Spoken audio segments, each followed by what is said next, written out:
how to make basic pakoda batter.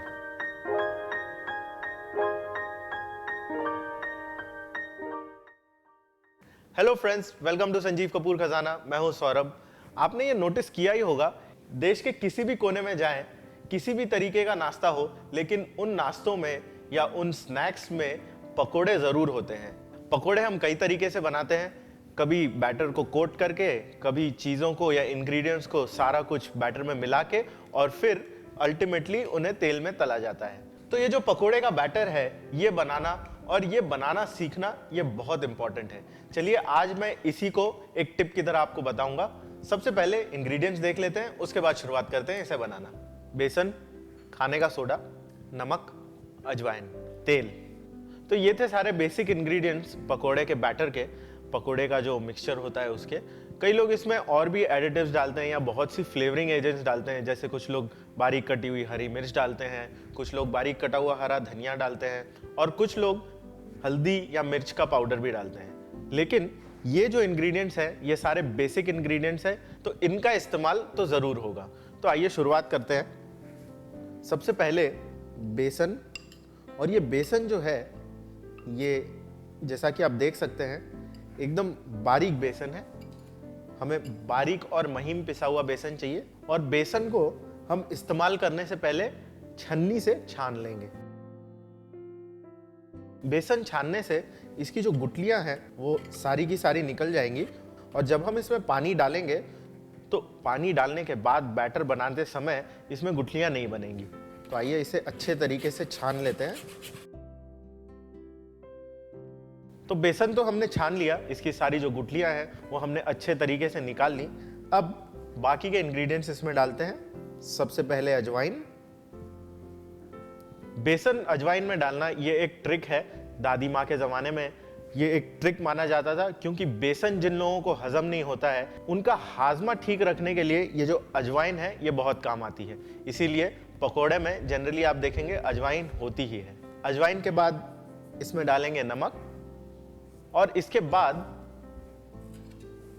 हम इसमें डालेंगे तेल, लेकिन तेल जो गरम किया हुआ है, हल्का सा गरम किया हुआ तेल।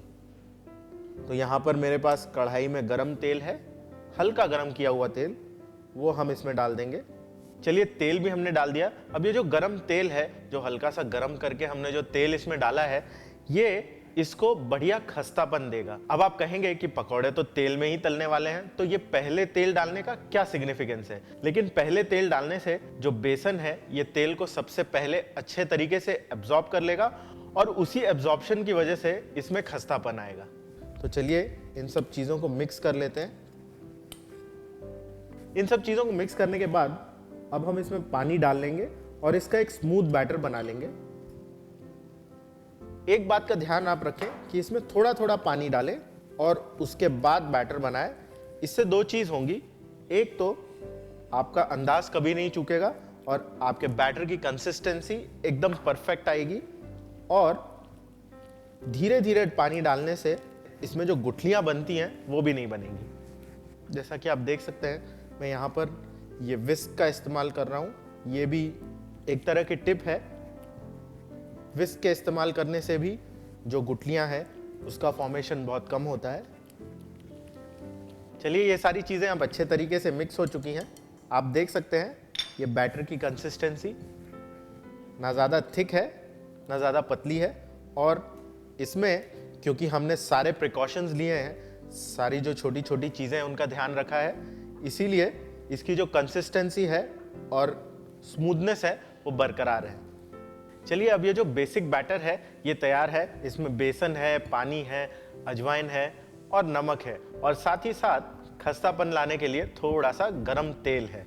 बस अब इसमें आप चाहें तो हरी मिर्च भी डाल सकते हैं, हरा धनिया भी डाल सकते हैं, कुछ लोग रेड चिली पाउडर भी डालते हैं, कुछ लोग हल्दी पाउडर भी डालते हैं।